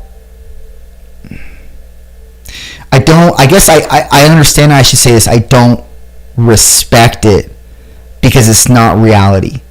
When you don't endorse the negative with the positive, you're not endorsing being a human being. It's one thing to say to live on one rock, but life is not on one rock. We're toggling between two rocks constantly. And for you not to recognize that there is another rock that exists that you hop to and fro from, you're not being 100% authentic. Oh, I love the analogy, actually, between the two rocks. I think that most people do toggle. We all suffer with, and I wouldn't say suffer, but struggle at times with the negative and the positive side.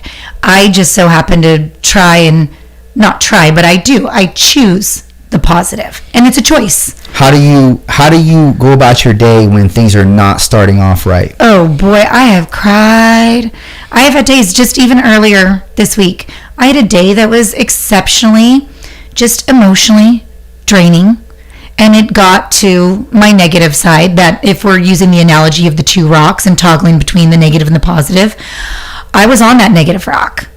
And I have a very nice support system of friends and certain confidants that I was able to go to and have a shoulder to cry on, and literal tears coming down my face.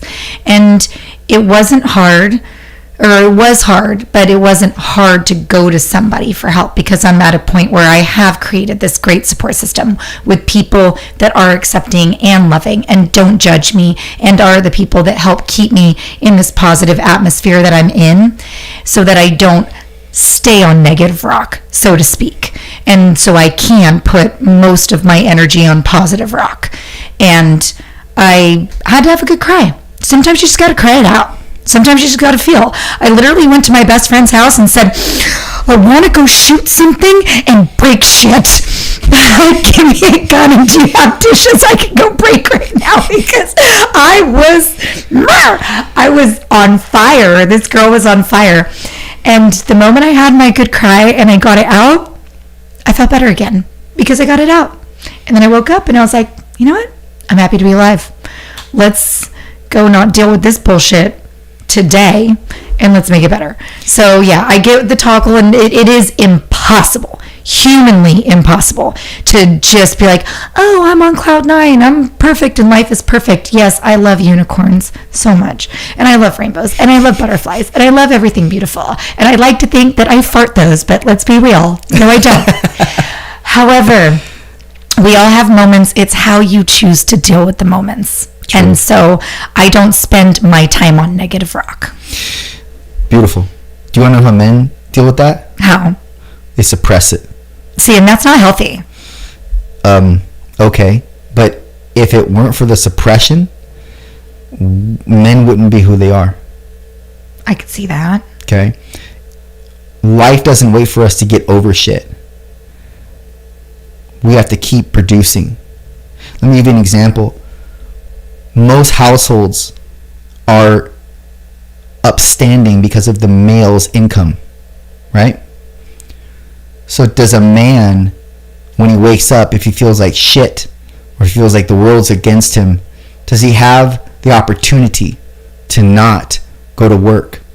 He doesn't. Especially if that household's living paycheck to paycheck and everything is riding on him to support for his children, his wife, etc.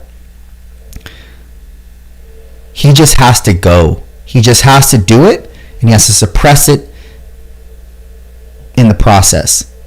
So there is no, I can go to my friend, and he can, and I would argue that even if he did go to his friend, if his friend is a masculine man as well, he's going to say, bro, what the fuck are you doing? Don't fucking cry. Oh, no. Yeah, but see, men and women are different. Yeah. And the way that they deal with life is different. And I'm not saying that's my position currently. Like, I clearly don't have a family and a child that I'm taking care of. But I understand the way that my dad lived. I understand the way that I saw that every day for years growing up in my household. I know that my dad didn't have good days. Most days were shit, especially running a business. So I know that my dad just had to be. He didn't have time to think. He just had to be and keep doing. And that is the massive disparity between men and women. Men do not grow from that advice. That's a great summary of how women should be.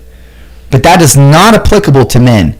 And if that man is to operate with that type of understanding, he's going to get rocks thrown at him from other men. And that even worsens the situation. So you see, this is all predicated on he needs to suppress his current position if it's not good and deal with it all simultaneously whilst building it to be better. So he does that because that's the best form of him continuing his life. Otherwise, he'll blow his brains out. And see, you do see things like that, unfortunately. People that just, like, can't handle that. And, I mean, I'm the single mom. I have to be the male and the female in the family. And I am the breadwinner. And I am the only person paying the rent, paying the bills, bringing the income, and have to compose and keep myself together. So there are times, there are a lot of times, and I just had this discussion with one of my best friends just this morning, where I suppress things and put them what I like to call the hurt locker. They go down in the hurt locker, because there are certain things that just don't need to come up and upset me anymore, because when you give attention and value to something, that's exactly it. So there are certain things that do not deserve attention or value. I agree. Yep. Goes in the hurt locker. Well, and that is that way with you because there isn't a male counterpart currently. Correct. So you have to develop some sort of masculine traits to keep going in life and keep providing for your kids, or else you all are out on the street, and that's clearly not going to be an option for you. No. Well, you don't want that obviously to be an option. So you do what you need to do in the process to mitigate that specific situation from happening. I will protect and provide 100%. Yes. The best thing also is to have a male counterpart that takes on that responsibility. That would be nice. Where do you see yourself in that regard? Like relationship? Are you looking? Are you vetting certain men out? What are you doing? Oh my God, am I getting put on blast? You are. I'm seeing someone right now.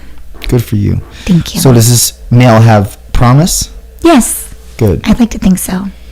And I'm picky. What gives him promise to you? Along the lines of what we're talking about, the masculine. He's a man's man. And he, if we're talking structurally, is fit. Which, for me, it's not a prerequisite for everyone. But for me, yes. Because I'm a very physical, athletic, outgoing person. That's important to me. And he has those physical attributes. But aside from that and his gorgeous blue eyes,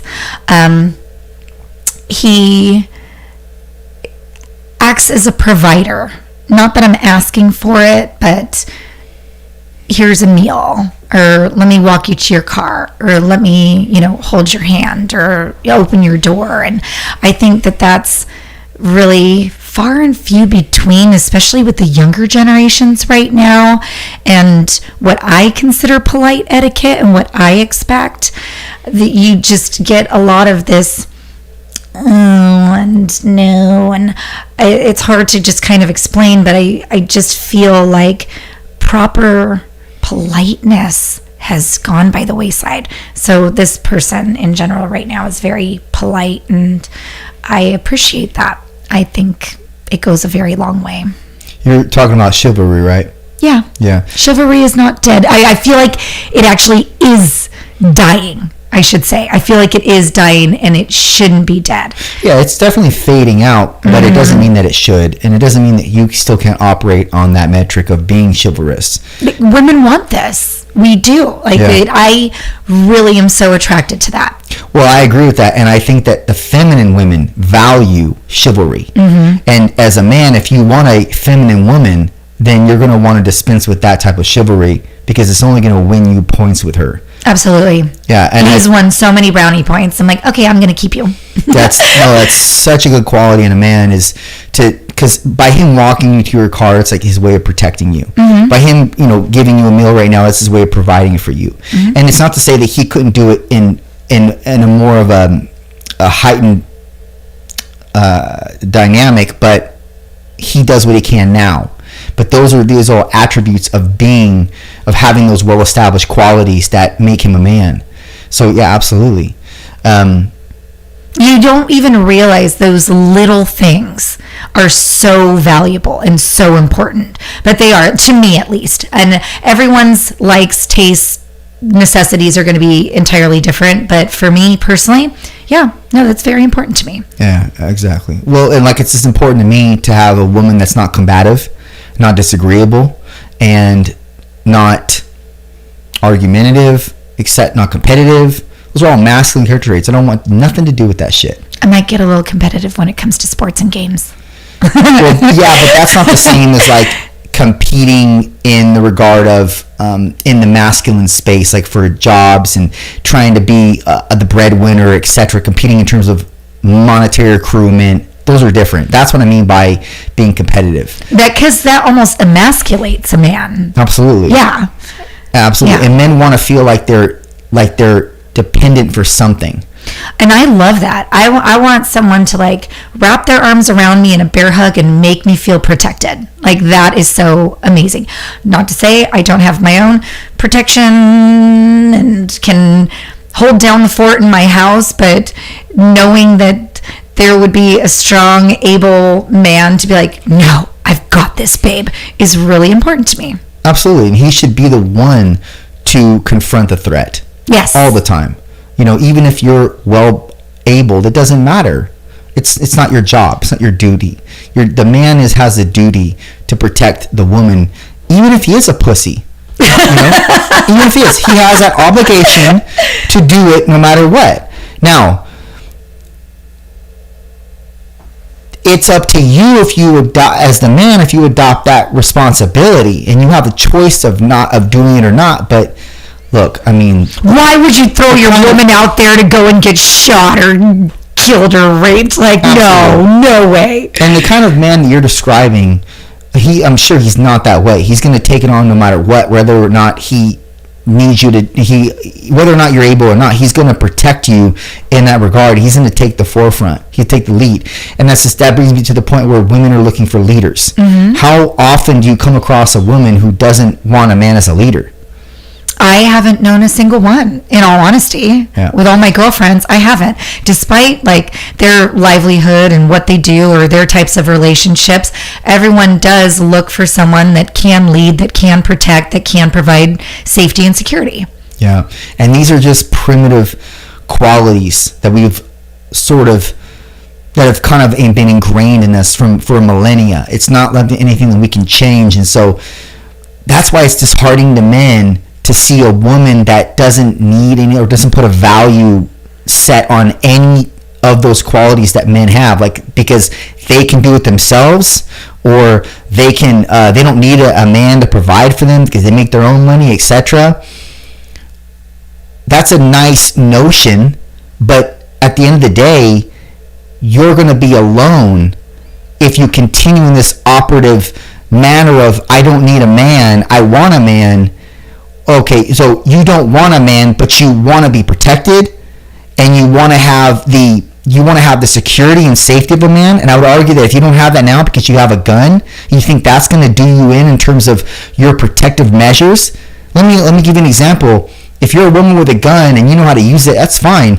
But the moment that real life hits and you have an intruder in your house, and that becomes a real life threat, and now you're not thinking with your prefrontal cortex, you're thinking with your amygdala, and your amygdala is telling you fucking hide. Because for a millennia, that's how women have been doing this shit, seeking refuge. But for a millennia, men have been going to confront the threat. And so even if the man is a pussy, he's going to have this natural innate feeling to go out and confront the threat regardless, even if he doesn't want to. A woman's natural innate response is to hide, take the children and go and find refuge somewhere, like in a closet or something, a safe space. And that's the part of the man's job too, is to put them in that position. So even though you say you can use a gun, and I trust that you can, and you have one, it doesn't mean that when it becomes a reality, you operate in the same way you operate at the fucking shooting range. I crazy enough did, because this was an exact circumstance that happened just a month ago in my house. There was a home invader in my home, and we had to call 911, and I hid my daughter in the closet and told her to go behind my clothes with her phone, have it on 911, don't make a sound, don't come out unless mommy comes to get you, grab my gun, and I had to stand guard and be there until the cops arrived. Yeah, so I did, like you were saying, because I have to operate as the male and the female in the home, being a single mom. So I've had to kind of take on some of the male characteristic traits, the masculine traits that you're speaking of, which, do I want to? No. But when it comes to my babies, I have to. Mm-hmm. Yeah. Right. It's not your natural. So it's different. It's not inherent, but I think there is something innate with being a mom. You will protect your kin. You're going to protect your kids. You're going to be that lioness, you're not touching my cub. Right, but you're not the best one to protect. Look at me. I'm a half pint. No, I'd rather have a buff dude like you doing that. So that's what I'm alluding to. It's so women say that they don't need a man, but they're not putting the value on the man because of future threats or endeavors that they will innately or will inevitably go through, that they're going to need the man for utility for, or to serve as utility. And that's the sad part when you listen to women that talk that way. Because I want to just say to them, what are you talking about? why would you say that? Why are you looking at the man in that regard as he's disposable? Like, we don't surely look at women like that. Oh, no. But then again, I could buy someone to do all your jobs in my house. I could buy a meal prep service. I could buy an escort if I was that man. And that's really all I need. But you can't buy a man to do that shit for you, to protect and provide for you. Mm-mm. Unless you have a sugar daddy or whatever, but he's just going to provide. He's not going to protect. We're going on the far ledges of this, this approach. I'm just saying, for all intents and purposes of the conversation and the illustration, this is factual. Mm-hmm. Male to female. What men can do, what women can do. But for some reason, most women have this natural proclivity to want to procreate. And they can't procreate without a man. And a man can't procreate without a woman. But we don't put women in that subsection of invaluableness, so to speak. We know what the woman's value is. We're not saying you have to be this, and this. We're saying you have to be pretty, and then when we get linked together, I hope you're supportive and submissive, and you support me, and you allow me to be the leader. I'm not allowed, you want me to be the leader that I am. That's all we ask. And then it's like, but we're not subjugating your value. We're just saying that this is what we want, and we're not saying we don't need you. Just love me, appreciate me, look up to me at times, maybe rub my shoulders, maybe some fun sexual gratification. Well, and just look, the thing is that men need for you to put our masculinity on a pedestal. We really need that. I think that's important, and not even just in the sense of masculinity. I think it's just nice, and not even just in the sense of a pedestal.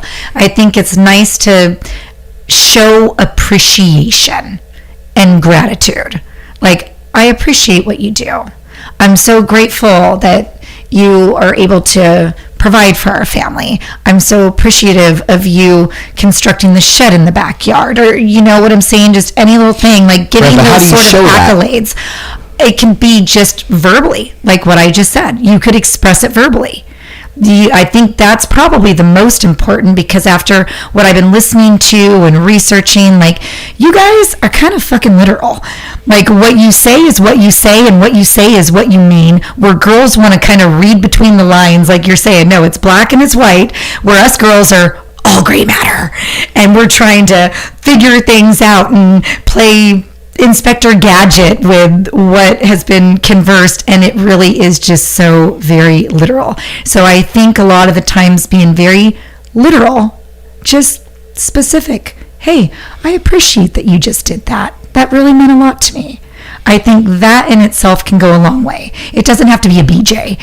I mean, that doesn't help. That doesn't hurt either. But I mean, you can just be that complimentary. Okay. Okay, so I'm just going to say, you need to pedestalize masculinity. If you don't, because that's what men are innately after.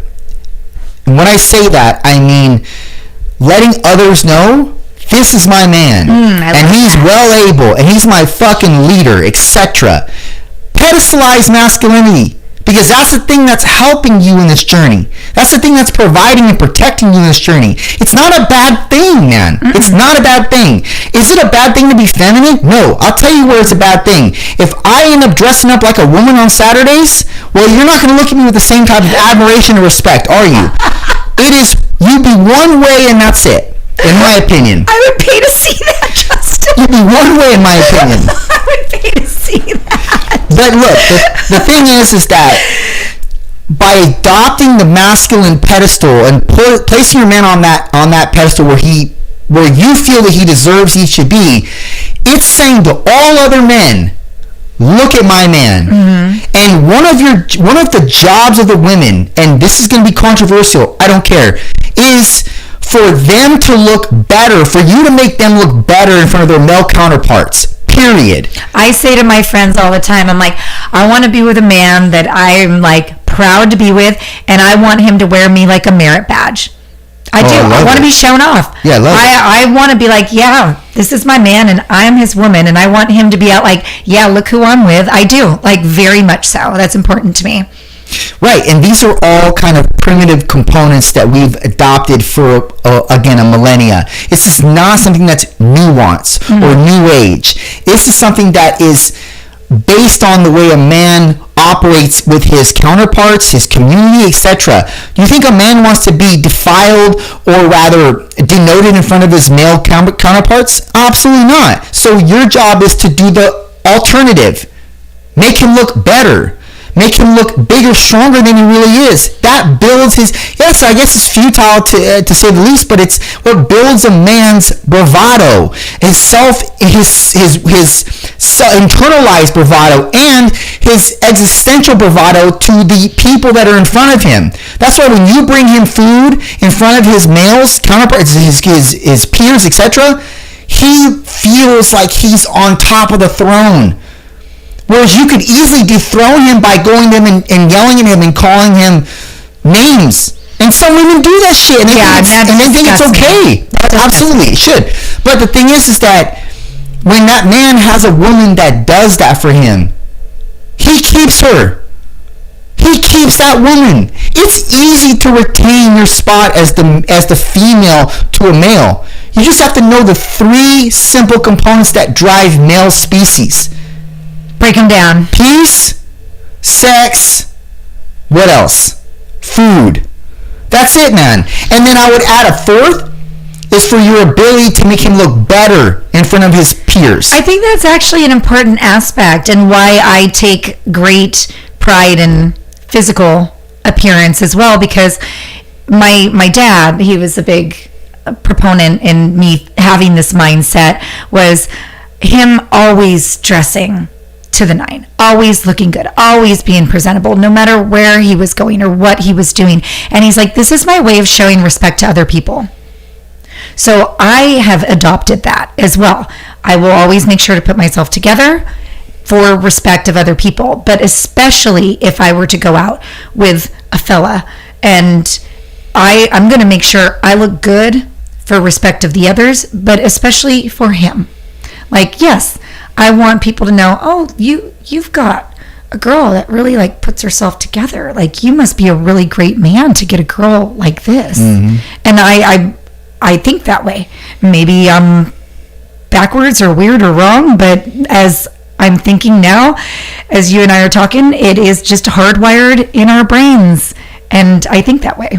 Yeah, that's a good quality to have, and that's a good thought process to navigate with, because it's very important. And it might, one thing is for sure, it's going to cause other women to notice him, and you know this as well. Oh yeah, and then those girls back off, bitch, she's not. I love it. Well, look, it's getting super hot in here. I know, it's getting hot in here. These lights, people don't know this. We're not taking off our clothes. People don't know this, but these lights, if you're listening on Spotify or Apple, these lights are horrendous. And they make us sweat just a little bit. So it's a little hot. And it's definitely time to pee too. So let's wrap it up, yes? Yes, yes. Moe, tell people where they can find you. You can find me on the IG at Moe and Heels, and Monique Guilfoyle, but good old Moe G on Facebook. So yeah, catch me there.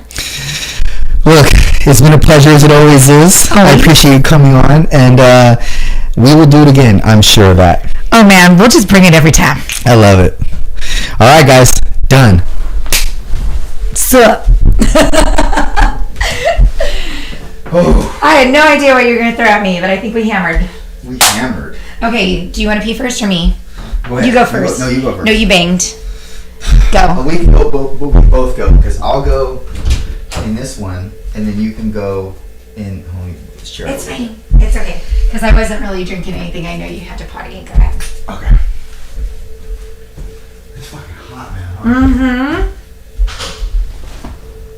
I know. I think I got some booty cheek sweat going on. I think I got some booty cheek sweat going on.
You even have the mini fridge with all the bangs. See, this was the table that you had set up over here initially. That's right. You added more soundboarding to the walls too. Yeah, I had to do everything. That's amazing. No, I love it. I love the whole setup, and I love that you've gone video. It's important. Everyone just wants to watch videos, and the fact that you're doing the little micro